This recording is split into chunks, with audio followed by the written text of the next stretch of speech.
کرام کی زندگیوں میں بھی آپ ہیں، اس قدر کئی ایسے نبی ہیں جن کو اللہ رب تبارک و تعالیٰ نے آزمائشوں میں مبتلا فرمایا ہے۔ سب سے زیادہ آزمائش میرے اور آپ کے نبی کے علاوہ جن کی بتائی جاتی ہے وہ حضرت سیدنا ایوب علیہ السلام تھے۔ روایات میں آتا ہے کہ حضرت ایوب علیہ السلام کو اللہ رب تبارک و تعالیٰ نے بہت عزت سے نوازا تھا، بہت دولت سے نوازا تھا،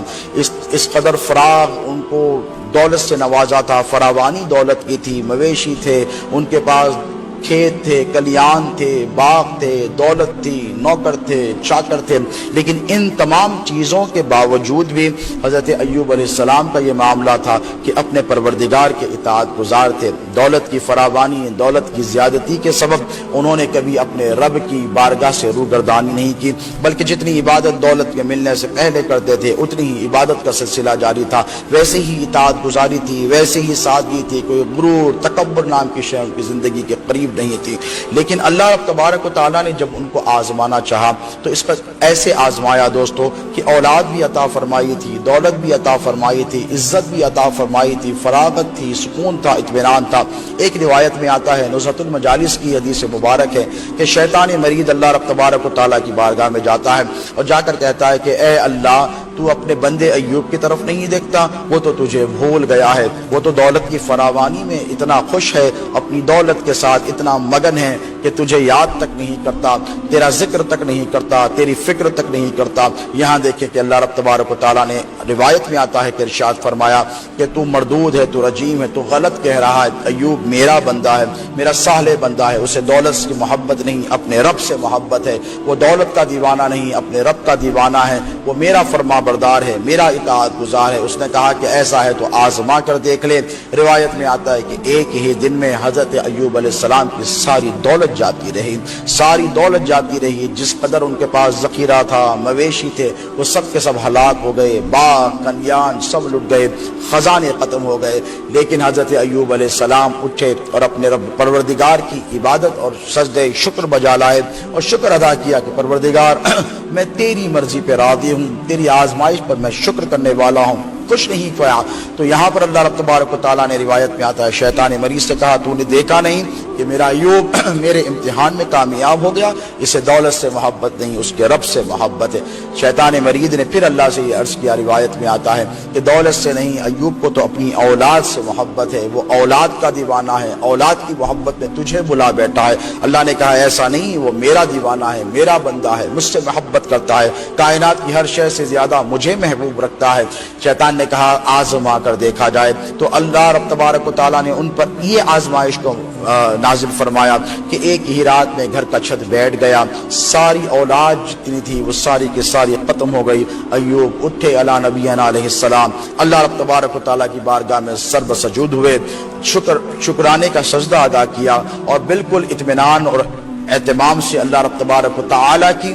طرف سے نازل کی گئی اس آزمائش پر صبر کیا۔ اللہ رب تبارک و تعالیٰ نے فرمایا کہ دیکھا تو نے، ایوب میرا بندہ ہے، دولت چلی گئی اس نے میرا در نہیں چھوڑا، اولاد چلی گئی اس نے میرا در نہیں چھوڑا۔ تو شیطان مرید روایت میں آتا ہے نزہۃ المجالس کی کہنے لگا بات ایسی ہے کہ تو نے اسے صحت عطا فرمائی ہے، اس قدر چنگا بھنگا صحت کے اعتبار سے ہے، اتنی ساؤنڈ ہیلتھ ہے کہ اسے کسی کی فکر ہی نہیں ہے۔ یہاں پر اللہ رب تبارک و تعالیٰ نے حضرت ایوب علیہ السلام کو آزمائش میں مبتلا فرمایا۔ روایات میں آتا ہے کہ اس قدر ان کو بیمار کیا گیا، اس قدر ان کو افلکٹڈ کیا گیا بیماریوں کے ذریعے، یعنی النس کے ذریعے، کہ ویک ہو گئے، چلنے پھرنے سے قاصر ہو گئے، دولت چلی گئی تھی، اولاد چلی گئی تھی، سب چھوڑ کر چلے گئے، اور بیماری کے سبب لوگوں نے ان سے کترانا شروع کر دیا۔ وہ جو آگے پیچھے گھوما گھاما کرتے تھے وہ سب حضرت ایوب کو چھوڑ کر چلے گئے۔ ایک شریک حیات تھی جنہوں نے احسان کا بدلہ احسان سے دیا اور ہمیشہ ان کی خدمت میں رہی۔ روایات میں مختلف روایات آتی ہیں کہ جسم میں کیڑے پڑے تھے، نعوذ باللہ من ذالک۔ دوستوں یہ باتیں آپ ذہن سے نکال دیں، کیونکہ محدثین کرام فرماتے ہیں کہ اللہ رب تبارک و تعالیٰ اپنے کسی نبی کو ایسی گندی بیماری میں مبتلا نہیں فرماتا ہے جس کی وجہ سے انسانیت ان سے کترائے، کیونکہ نبی جو ہوتا ہے وہ قوم کا، وہ اپنی قوم کا سب سے زیادہ برگزیدہ، موسٹ ریسپیکٹ ریسپیکٹڈ پرسنالٹی کو اللہ رب تبارک و تعالیٰ اپنا نبی بناتا ہے، تو ایسا نہیں ہو سکتا کہ کسی نبی کو ایسی بیماری میں مبتلا کیا جائے کہ لوگ حقارت بھری نگاہوں سے دیکھیں۔ نہیں دوستوں، اس روایت کو اکثر محدثین نے رد فرمایا ہے اور کہا ہے کہ یہ بات غلط ہے کہ جس میں کیڑے پڑے تھے، لیکن اتنا ضرور کہا گیا ہے کہ قرآن مجید میں اللہ نے خود ان کی بیماری کا ذکر کیا ہے کہ اس قدر شدید بیمار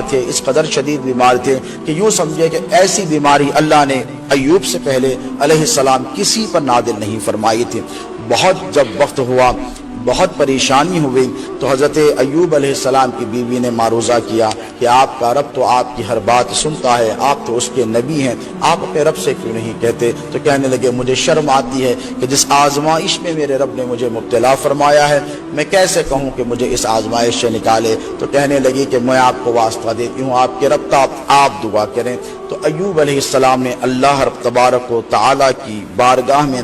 بڑی عاجزی کے ساتھ، بڑی انکساری کے ساتھ یہ کلمات ادا فرمائے۔ وَأَيُّوبَ إِذْ نَادَى رَبُّهُ أَنِّي مَسَّنِّي الضُّرُّ وَأَنْتَ أَرْحَمُ الرَّاحِمِينَ۔ قرآن مجید میں اللہ رب تبارک و تعالیٰ نے اس آیت کو صبح قیامت تک محفوظ کیا حضرت ایوب کے ان کلمات کو، جو انہوں نے توبہ کے لیے انہوں نے اللہ کی بارگاہ میں معروضے کے طور پر عرض کیے تھے۔ کیا کہا؟ وَأَيُّوبَ إِذْ نَادَى، تو ایوب نے صدا لگائی کس سے؟ اس کے رب سے، انی مسنی الضر وانت ارحم الراحمین، کہ اے میرے پروردگار میں بیمار ہوں، مجھے تکلیف ہو رہی ہے اور تو بہت زیادہ رحم کرنے والا ہے۔ آپ جملوں پہ غور کریں، قربان جائیں حضرت ایوب علیہ السلام کے ان جملوں پر کہ اللہ سے یہ نہیں کہا کہ شکایت کی کہ میں پریشان ہوں، میں بیمار ہوں، مجھے تکلیف میں مبتلا کر دیا، میں